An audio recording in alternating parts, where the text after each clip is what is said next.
তো দুপুরবেলা দেখি বোন চিকেন কষা রান্না করেছে। তো এই যে দেখতেই পাচ্ছ কষা কষা, আর এদিকে আবার ভোলা মাছ রান্না করেছে সর্ষে দিয়ে। এই যে তো এইসব দেখে আমি বেরিয়ে গেলাম স্নান ধান করে, যাব একটু মন্দির, আর ব্লু যাবে আমার সাথে। তো এই যে চলে গেলাম ফুলের মালা বেলপাতা নিয়ে মন্দিরে পুজো দিতে বাবার কাছে।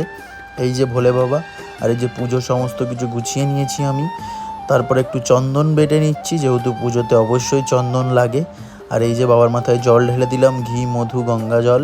তারপরে বিল্লপত্র দিয়ে দিলাম বাবার মাথায়।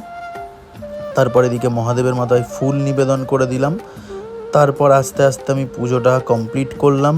আর মা তারাকে দেখো, আজকে যেহেতু আগের দিনের ভিডিও মাতৃদিবস ছিল, আর এটা গোপুকে।